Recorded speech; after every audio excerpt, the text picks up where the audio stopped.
નમસ્કાર મિત્રો, હવે ઘરની બહાર નીકળતા પહેલા વિચારજો, રેડ એલર્ટ જાહેર કરાયું છે, ભયાનક વરસાદ પડશે। સૌથી પહેલા આપણે 12 જિલ્લાની માહિતી આપવા જઈ રહ્યા છે। મિત્રો, એક સાથે 27 ઇંચ વરસાદ પડી જાય તો શું થાય? વિડીયોમાં તમે વલસાડ જિલ્લાના વાપીના ભયાનક દ્રશ્યો જોઈ રહ્યા છો, જ્યાં એક સાથે 27 ઇંચ વરસાદ વરસ્યો છે। હવે આગામી 12 કલાક એટલે કે 24 જુલાઈને વાર શુક્રવારે ક્યાં નવા વિસ્તારોમાં વરસાદ તૂટી પડશે।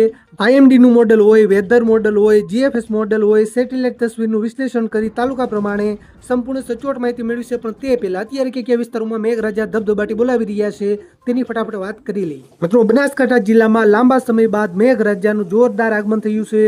જિલ્લાના અંબાજીના દ્રશ્યો જોઈ રહ્યા છો, જ્યાં ધોધમાર વરસાદ વરસી રહ્યો છે। ખેડૂતોમાં ખુશીનો માહોલ છવાયો છે। બીજી બાજુ વિડીયોમાં તમે સુરતના દ્રશ્યો જોઈ રહ્યા છો। સુરતમાં ફૂલ બાકાઝીકી શરૂ છે। સુરત સમુદ્ર બની ગયું છે। મેઘરાજા જોરદાર બેટિંગ કરી રહ્યા છે। સતત ધોધમાર વરસાદના કારણે રોડ રસ્તા બેટમાં ફેરવાયા છે। ભાવનગરમાં વરસાદ, તળાજામાં વરસાદ, મહુવા, સાબરકાંઠા, હિંમતનગર, વડોદરા, આણંદ, ખેડા, પાવાગઢ, હાલોલ, કાલોલ, દાહોદ, જાલોદ, રાજકોટ, જુનાગઢ, પોરબંદર, વેરાવળ, કોડીનાર, રાજુલા, સાવરકુંડલા, નવસારી, ચીખલી, ગણદેવી, ઉમરગામ, અમદાવાદ, સુરેન્દ્રનગર સહિત ઘણા બધા વિસ્તારોમાં મેઘરાજા તોફાની બેટિંગ કરી રહ્યા છે। મિત્રો, હવે ક્યાં નવા વિસ્તારોમાં મેઘરાજા તોફાની બેટિંગ કરશે? રેડ એલર્ટ છે એટલે કે સાવચેત રહેવાની જરૂર છે। ક્યાં 13 જિલ્લામાં ભારે વરસાદ પડશે। તાલુકા પ્રમાણે સંપૂર્ણ સચોટ માહિતી મેળવી છે। પણ તે પહેલા આ વિડીયોને લાઈક કરી દેજો, આપણી આ ચેનલને ખાસ સબસ્ક્રાઇબ કરવાનું ભૂલતા નહીં। તો મિત્રો, હવે ખાસ સમજો મિત્રો, શરૂઆત આપણે દક્ષિણ ગુજરાતના વિસ્તારોથી કરીએ, ત્યારબાદ ગુજરાતના બાકીના વિસ્તારોની વાત કરીશું।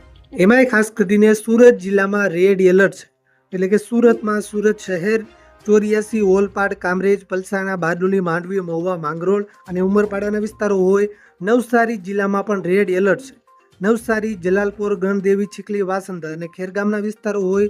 વલસાડમાં પણ રેડ એલર્ટ છે। વલસાડમાં પારડી, વાપી, ઉમરગામ, ધરમપુર અને કપરાડાના વિસ્તારો હોય। આ વિસ્તારોમાં ભારેથી અતિ ભારે સુધીનો વરસાદ વરસી શકે। આ વિસ્તારોમાં અતિ ભયજનક વરસાદ વરસવાની શક્યતા હોય, એટલે તંત્ર દ્વારા બિનજરૂરી ઘરની બહાર ન નીકળવા ખાસ સલાહ આપવામાં આવી છે।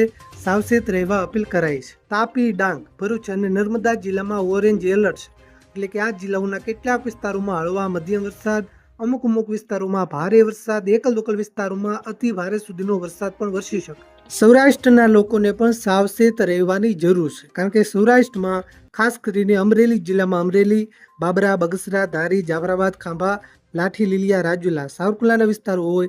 આ વિસ્તારોમાં ઓરેન્જ એલર્ટ છે। ભારેથી અતિ ભારે વરસાદ વરસી શકે। ભાવનગર જિલ્લામાં પણ ભાવનગર, ઘોઘા, તળાજા, મહુવા, જેસર, સિંહોર, ઉમરાળા, વલભીપુર, ગારિયાધાર સહિત કેટલાક વિસ્તારોમાં મધ્યમથી ભારે વરસાદ, અમુક વિસ્તારોમાં અતિ ભારે વરસાદ વરસી શકે। રાજકોટ, પોરબંદર, જુનાગઢ, ગીર સોમનાથ, બોટાદ અને સુરેન્દ્રનગર જિલ્લામાં પણ યલો એલર્ટ છે, એટલે કે આ વિસ્તારોમાં પણ મધ્યમથી ભારે વરસાદની આગાહી છે। મોરબી, જામનગર અને દેવભૂમિ દ્વારકા જિલ્લામાં હળવાથી મધ્યમ વરસાદની આગાહી કરાઈ છે। ઉત્તર ગુજરાતના વિસ્તારોમાં હવે વરસાદની ઇન્ટેન્સિટી વધશે। આવતી 12 થી 24 કલાક દરમિયાન બનાસકાંઠા જિલ્લામાં ઓરેન્જ એલર્ટ છે, એટલે કે બનાસકાંઠા જિલ્લાના કેટલાક વિસ્તારોમાં મધ્યમથી ભારે વરસાદ, અમુક વિસ્તારોમાં અતિ ભારે વરસાદ વરસી શકે।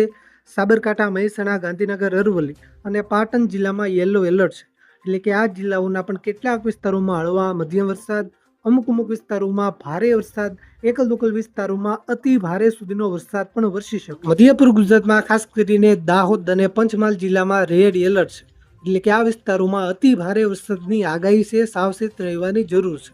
મહીસાગર, છોટાઉદેપુર, વડોદરા, અમદાવાદ, આણંદ અને ખેડા જિલ્લામાં ઓરેન્જ એલર્ટ છે, એટલે કે આ વિસ્તારોમાં પણ મધ્યમથી ભારે વરસાદ, અમુક વિસ્તારોમાં અતિ ભારે સુધીનો વરસાદ પણ વરસી શકે। કચ્છના વિસ્તારોમાં જે ઉત્તર ગુજરાતને લાગુ વિસ્તારો છે, એમાં ભચાઉ, રાપર અને ગાંધીધામના વિસ્તારો હોય। આ વિસ્તારોમાં મધ્યમથી ભારે વરસાદની આગાહી છે।